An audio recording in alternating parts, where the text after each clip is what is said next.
Hello, at welcome sa Cloud B Movie Recap. Ang pelikulang ikukwento natin ngayon ay ang DC League of Super Pets.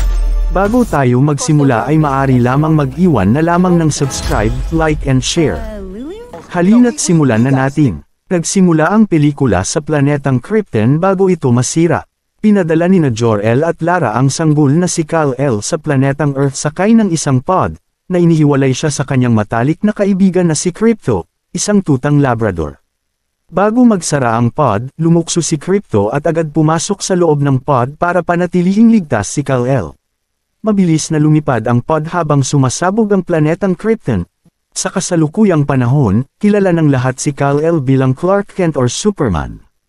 Si Krypto ay matalik pa rin niyang kaibigan, at gumagawa sila ng maraming aktibidad tulad ng paglipad sa Metropolis at paghuli at pambubugbog sa mga masasamang tao. Masaya si Krypto kasama si Superman habang gumagawa sila ng kabutihan sa iba. Gayunpaman, hindi nakikipagkaibigan si Krypto sa ibang mga hayop, tulad ng hindi niya pakikisalamuha sa ibang mga aso sa parke dahil sa palagay niya ang tanging kaibigan niya lamang ay ang nag-iisang si Superman. Habang sila ay nasa parke, dalawang aso ang nagsabi sa kanya na kapag ang kanyang tagapag-alaga ay nagkaroon na ng minamahal, mawawala na ang atensyon nito sa kanyang alagang hayop. Subalit si Krypto ay naniniwala na hindi iyon gagawin ni Superman dahil siya lamang ang nag-iisang matalik niyang kaibigan. Ngunit nang makita niya na naghahalikan sina Superman at Lois ay nakaramdam siya ng pagseselos, at tumatakbo sa kanyang isipan na baka hindi na siya pansinin ni Superman. Sinabi ni Lois na hanapan na ni Superman si Krypto ng kaibigang hayop upang siya ay maging masaya. Si Superman ay sumang-ayon sa iminungkahi ni Lois. Dinala ni Clark si Krypto sa isang pet shelter para subukang hanapan siya ng bagong kaibigan. Ang mga nasa kulungang mga hayop ay nag-iisip na hindi na sila maaampun, na isang asong boxer na si Ace, isang baboy na si PB, isang pagong na may mahinang paningin na si Merton, isang ardilya na si Chip, at isang kalbong ginipig na si Lulo, na napag-eksperimentuhan ni Lex Luthor at ngayon ay may mga plano para sa dominasyon sa mundo. Sinubukan ni Ace na makatakas sa kulungan at umakyat sa bintana. Nakasalubong niya si Krypto sa labas kung saan hindi sila nagkakasundo dahil sa sinabi ni Ace na galing siya sa kulungan at agad na pinayelo ni Krypto ang mga paa ni Ace sa semento upang hindi ito makaalis, at humantong sa pagpasok niya muli sa pet shelter. Kinahapunan sa araw ding iyon, habang sila ay nagbabasa nakarinig sila ng isang pagsabog sa hindi kalayuan. Agad na ginamit ni Krypto at Superman ang kanilang X-ray vision at nakita nila si Lex Luthor at ang kanyang assistant na si Mercy Graves na sinusubukang hilahin ang isang meteor ng orange kryptonite gamit ang isang tractor beam, dahil iniisip ni Luthor na magkakaroon siya ng superpower kapag ito ay napasa kanya. Tumungo sina Krypto at Superman para pigilan siya, inihulog ni Luthor ang meteor sa lupa at mabilis naman agad na napigilan ni Krypto ang pagbagsak nito. Binuhat ni Superman ang meteor upang ibalik ito sa kalawakan, subalit napigilan ni Luthor nang gamitan siya ng beam kung saan sila ay nakulong dito. Dumating si Aquaman at napigilan niya ang pagbagsak ng orange kryptonite sa lupa gamit ang tubig. Dumating rin sina Cyborg, Wonder Woman sakay ng Invincible Jet, at si Green Lantern. Si Lex Luthor ay sinuot ang isang high-tech robot suit upang makuha ang isang piraso ng kryptonite. Dumating naman si Flash upang maunahan na makuha ang lahat ng orange kryptonite. Dito nga ay agad na itinapon pabalik ni Superman ang orange kryptonite sa kalawakan. Ni Lex Luthor ay kumuha ng isang piraso ng kryptonite, sinubukan niya itong gamitin subalit wala itong epekto sa katawan niya na ikinagalit niya. Dumating si Batman at binigyan niya ito ng isang malakas na suntok sa mukha at nabitawan niya ang kryptonite na agad na itinapon ni Krypto pabalik sa kalawakan. Gayunpaman, ang isang maliit na tipak ng orange na kryptonite ang kinuha patungo sa kulungan ni Lulu gamit ang beam na imbensyon niya. Dito nga ay ikinwento niya ang mga nangyari nang siya ay nasa laboratorio ni Lex Luthor kung saan ito ay kanyang hinahangaan. Siya ay pinag-eksperimentuhan ng iba't ibang kryptonite at nagdulot sa kanya ng epekto sa katawan. Isang orange na kryptonite ang tila alam nila na iba ito sa mga nauna, hanggang sa dumating ang isang aso na si Krypto at pinakawalan niya ang mga guinea pigs. Subalit ayaw niyang umalis sa kanyang holo, at iniwan siya sa pet shelter. Dito na siya gumawa ng machine na kayang kumuha ng orange kryptonite sa kalawakan, at sinasabi na ang orange kryptonite ay gumagana lamang sa mga hayop at hindi sa tao. Binigyan siya ng mga kapangyarihang makalaya mula sa kanyang hawla. Dito nga ay nagagawa niyang kontrolin ang mga bagay gamit ang kanyang isip. Bago siya umalis ay sinunog niya ang pet shelter at sinabi ni Ace na wag silang iwan doon. sinama ni Lulu ang isang pusa na si Whiskers. Habang nagsimulang magliyab ang pet shelter, ang iba pang mga hayop ay nakakuha din ng mga kapangyarihan, kung saan si Ace ay nagiging sobrang lakas at hindi nasusugatan, si PB ay kayang baguhin ang sukat ng kanyang laki, si Merton ay naging napakabilis, at si Chip ay nakakuha ng kapangyarihan ng kidlat, pagkatapos ay tumakbo sila mula sa kanilang kulungan. Kalaunan ay naghanda si Clark para sa isang petsa kasama si Lois, habang gusto ni Crypto na manood ng Great British Bake Off, kasama si Clark. Nang makita ni Crypto na aalis si Clark kasama si Lois ay nagselos siya dahil sa date nila ni Lois. Siya ay nagalit at pinapili niya si Clark kung siya o si Lois. Si Clark ay nagsawa sa mga reklamo ni Crypto at tinawag siyang masamang aso. Nasaktan at pumasok si Crypto sa kanyang silid at nilunod ang kanyang nararamdaman sa ingay ng musika. Habang papalabas si Clark, sinalubong siya ni Lulu na may hawak na berdeng kryptonite sa kanyang kamay at ito ang nagpapahina sa kapangyarihan ni Clark. Siya ay pinalutang at inihagis sa bubong at bumagsak sa isang gusali. Nang mapansin ni Lois iyon ay agad na tinawagan niya ang bahagi ng liga. Napansin ni Crypto ang isang basag na salamin nang kinain niya ang keso mula sa laruang Batman. Narinig niya ang tawag ni Superman na ito ay humihingi ng tulong sa kanya. Nang makita niya si Superman dala-dala ni Lulu ay agad siyang tumalon ngunit, ay agad din siyang bumagsak at ang kapangyarihan niya ay nawala. Dito nga ay sinabi ni Lulu na nakain ni Crypto ang maliit na bahagi ng berdeng kryptonite mula sa keso na inilagay niya. Maya-maya ay nakakita siya ng isang kidlat na nagliliwanag. Dito nga ay natagpuan niya ang mga hayop sa shelter at sila pala ang may gawa ng kidlat na nakita niya. Sinabi niya sa kanila na nawala ang kanyang kapangyarihan at siya ay nakikiusap na tulungan siyang iligtas si Superman sa kamay ni Lulu. Ngunit sila ay tumanggi sa hinihinging tulong ni Crypto dahil mayroon silang plano na pupunta sila sa farm upstate. Ngunit nang malaman ni Crypto na nagsisinungaling si Ace sa kasamahan niya tungkol sa farm, pinatulong ni Crypto ang kasamahan ni Ace sa pamamagitan ng pang-blackmail sa kanya para hindi niya sabihin sa mga kasamahan nito ang totoo. Si Ace ay napapayag ni Crypto na tulungan siya at tinatawag nila ang kanilang samahan na super team. Binigyan ni Lulu ng kapangyarihan ang ibang mga guinea pigs, at inatake nila ng sabay-sabay si Batman, isang suntok ang pinakawalan ng isa na ikinabagsak niya. Maya-maya dumating si Wonder Woman at ginamit nito ang kanyang letigo kay Lulu, ngunit sinalakay siya ng mga guinea pigs. Napanood nila sa telebisyon ang ginawang paghuli ni Lulu sa mga heroes ng liga, at sa kaguluhan itong ginagawa sa syudad. Si Crypto ay determinado na iligtas ang mga heroes, ngunit si Chip ay nangangamba sa gagawin nila. Dito nga ay nilabanan nila ang mga guinea pigs subalit, sila ay hindi pa gaano karunong gumamit ng kanilang kapangyarihan at ito ay nauwi sa pagkabigo. Nang makita ni Crypto si Lulu ay agad siyang tumakbo para atakihin ito, ngunit madali siyang napahinto nito. Sinabi ni Lulu ang tungkol sa relasyon ni Superman at Lois na sila ay magpapakasal. Hindi naman naniwala si Crypto at sinabi na nagsisinungaling lang ito. Ngunit pinakita ni Lulu ang isang singsing at sinabi na nakuha niya ito kay Superman nang ito ay mahuli niya. Pagkatapos ay itinapon siya patungo sa Hall of Justice. Dito ikinulong ang mga miyembro ng Justice League, sila ay pilit na winawasak ang kanilang kulungan subalit masyado itong matibay.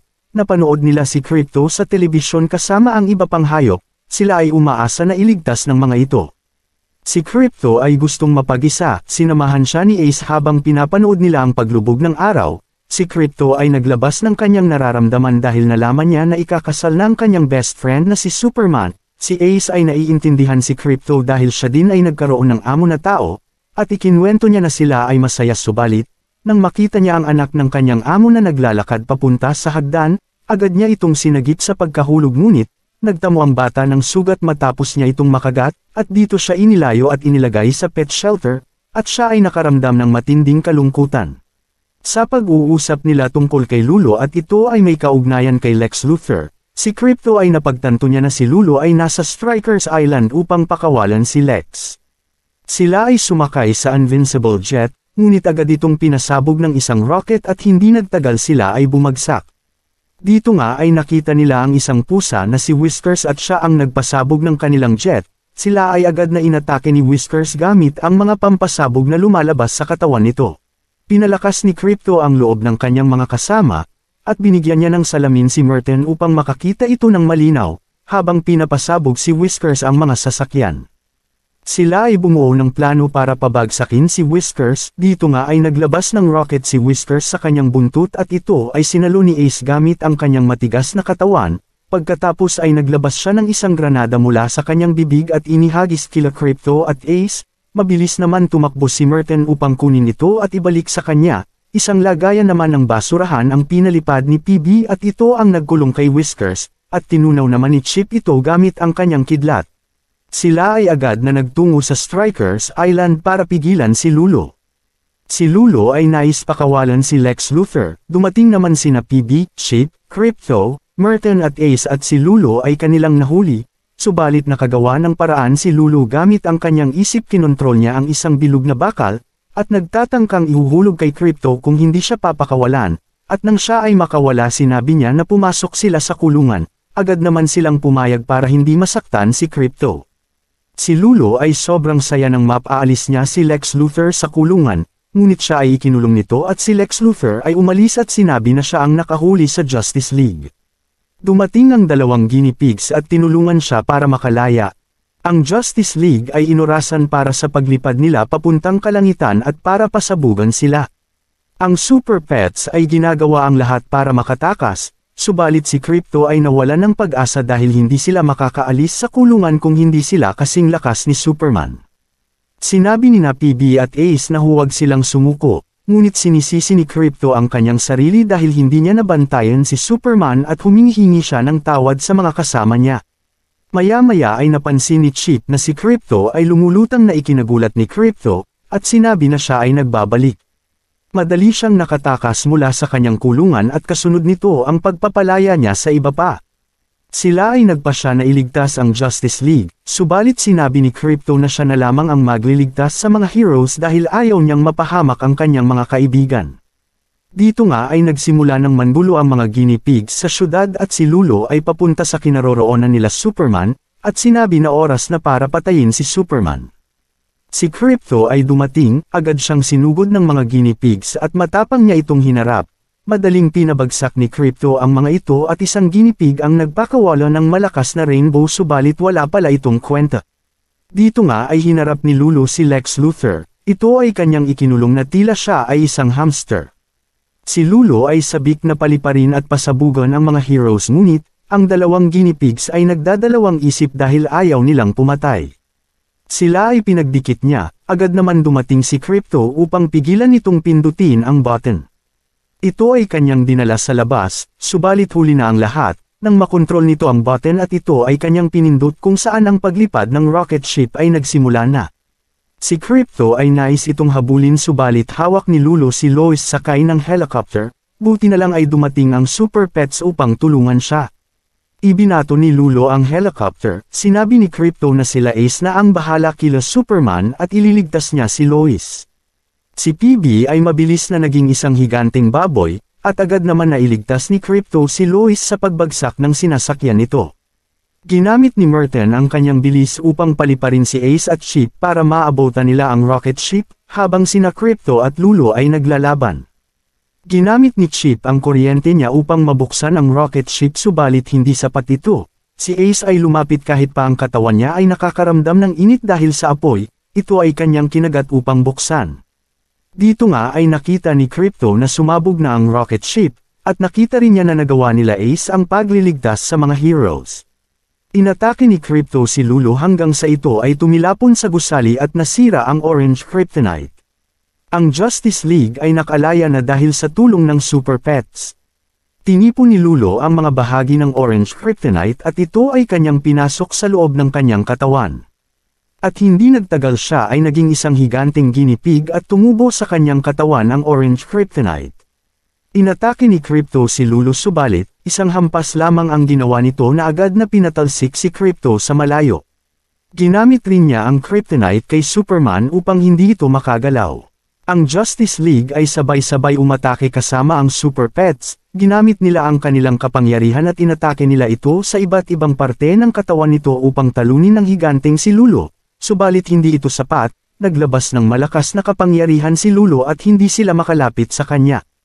Si Crypto ay nakaisip ng paraan upang talunin ito, ito ay ang Solar Punch, kung saan si Crypto ay pumunta sa araw upang palakasin ang kapangyarihan niya. Ang mga heroes ay walang magawa dahil madali lang silang pahintuan ni Lulo. Si Crypto ay nakarating malapit sa araw, at ito na lamang ang atake na kanyang naiisip, kahit buhay niya pa ang kapalit. Habang pinaparusahan ni Lulo ang mga heroes, si Crypto ay mabilis na paparating na papalapit sa kanya, at dito niya ibinuhos ang buong lakas niya. Nang ito ay tumama sa katawan ni Lulo, ang mga orange kryptonite sa kanyang katawan ay nawala. Subalit ang nakakapasong init ng kapangyarihan ay lubos na naapektuhan ang katawan ni Crypto. Sinalo ni Ace ng kanyang katawan ang kapangyarihan na tumatama kay Crypto upang hindi ito mamatay. Si Crypto ay nakaligtas dahil na rin sa tulong na ginawa ni Ace. Dito naman ay muling bumalik ang anyo ni Lulo sa dati, siya ay inilagay sa loob ng food cart at ikinulong nila ito.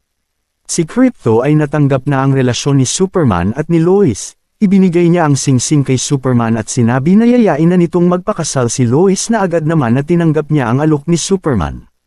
Ang bawat miyembro ng Super Pets ay nagkaroon na ng makakasama na heroes at sila ay naging masaya dahil ito ang kanilang inaasam nang sila ay nasa pet shelter pa. Dito na nagtatapos ang pelikula. Kung nagustuhan ninyo ay maaari lamang mag-iwan ng subscribe, like and share. Maraming salamat sa panunood hanggang sa susunod na video.